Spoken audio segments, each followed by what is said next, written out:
मातरम।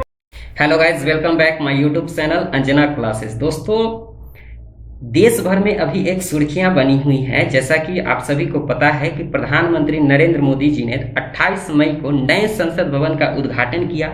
नए संसद भवन के उद्घाटन के संबंध में एक शब्द चर्चा में है और वो सुर्खियां बनी हुई हैं। वो शब्द है सेंगोल के बारे में। सेंगोल एक प्रतीकात्मक चिन्ह है।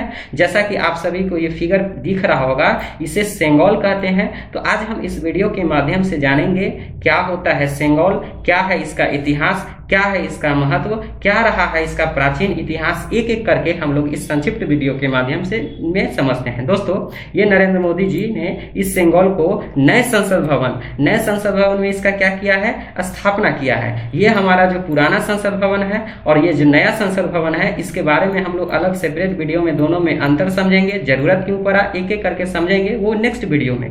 आज का जो मेरा मुख्य बिंदु होगा वो सेंगोल से संबंधित होगा।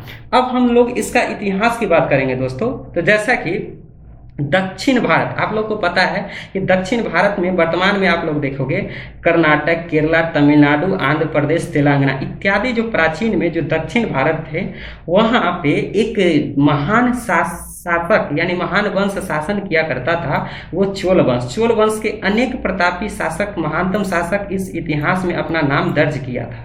तो उस चोल वंश में क्या था कि वहां पे क्या एक प्रथा थी कि जब भी कोई नया राजा का राज्याभिषेक होता था, यानी सत्ता का हस्तांतरण होता था। सत्ता के हस्तांतरण आई मीन्स कहने का अर्थ है कि कोई नया राजा को, जब पुराना कोई राजा अपना सत्ता, शक्ति, सोवरेनिटी हर चीज जब उसको सुपुर्द करता था, तो उसको उसमें एक उत्सव के रूप में एक उत्सव मनाया जाता था। उस उत्सव में एक प्रतीक के चिन्ह के रूप में उस सेंगोल भेंट करता था। वो जो सेंगोल होता था वो तमिलनाडु के राजदंड और खास करके अगर उसकी आकृति की बात करेंगे तो या तो वो भाले के आकार के होता था या ध्वजदंड के आकार का होता था। इसे अधिकार का प्रतीक माना जाता था। इसका मेन अर्थ ये होता था कि जब एक शासक दूसरे शासक को सत्ता हस्तांतरित करता था तो उसे ये प्रतीकात्मक के रूप में ये इसे समझाता था। इसे प्रतिष्ठा का भी प्रतीक माना जाता था। और इसका आकार के बारे में मैंने चर्चा किया, जो संभवतः भाले तथा ध्वजदंड के आकार में होता था। अब हम लोग इसका इतिहास की बात करेंगे।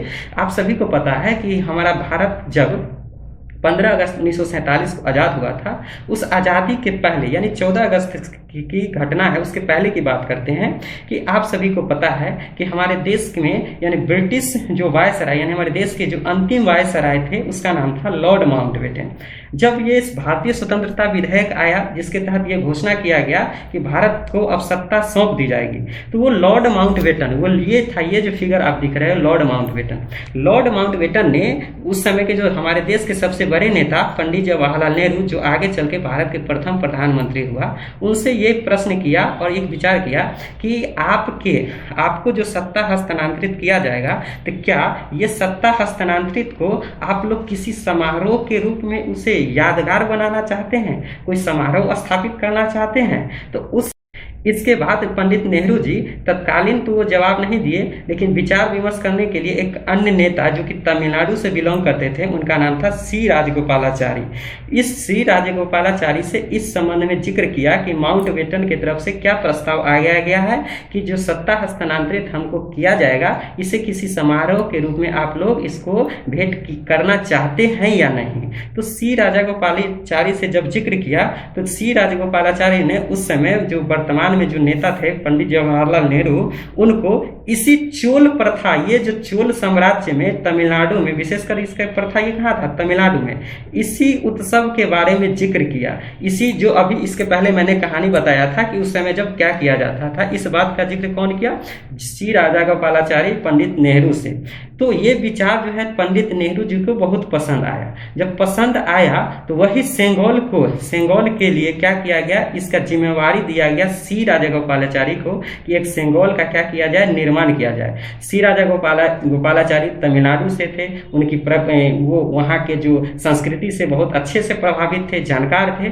तब वो उनके संरक्षण में वहाँ के जो वर्तमान 2 कलाकारों के द्वारा एक सेंगोल को स्थापित किया गया। जब सेंगोल को स्थापित किया गया तो 14 अगस्त की मध्य रात्रि की बात है कि इस सेंगोल को पहले माउंटबेटन को सौंपा गया और आज़ादी के पहले मतलब एक औपचारिक समारोह करके लॉर्ड माउंटबेटन 15 अगस्त को यानी आज़ादी के ठीक 15 मिनट पहले ये माउंटबेटन ये सेंगोल किसको भेंट कर दिया, तो पंडित जवाहरलाल नेहरू को। तो ये सेंगोल का जो संक्षिप्त इतिहास ये था कि इसको जो चोल साम्राज्य में जो प्रथा चली आ रही थी राज्याभिषेक के दौरान जो सत्ता हस्तांतरित होती थी, सेंगोल को देकर एक प्रतीकात्मक चिन्ह के रूप में, तो वही काम जो है इसका निर्माण पहले किया गया तमिलनाडु में, उसके बाद पहले माउंटबेटन को सौंपा गया और माउंटबेटन जो है एक अनौपचारिक जो है सम्मेलन करके और समारोह स्थापित करके पंडित नेहरू को सौंप दिया। तो इस प्रकार से हमने देखा ये सेंगोल का क्या था, इतिहास।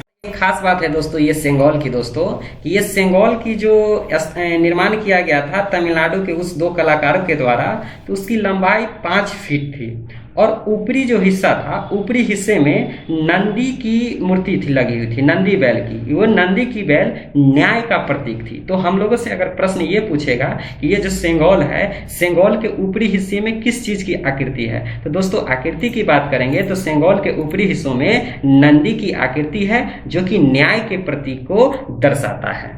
यही सेंगोल को पंडित अभी जो वर्तमान में जो प्रधानमंत्री मोदी जी के द्वारा इसका स्थापना कहाँ किया गया है, नए संसद भवन में किया गया है। अब नया संसद भवन का स्थापना क्यों हुआ, क्यों इसकी जरूरत हुआ, इसके बारे में कभी अगले वीडियो में हम लोग बात करेंगे। दोस्तों ये वीडियो आप लोग को सेंगोल के बारे में अगर अच्छा से जानकारी मिला होगा तो कृपया लाइक, सब्सक्राइब तथा अपने दोस्तों में शेयर जरूर करें। तब तक के लिए जय हिंद, जय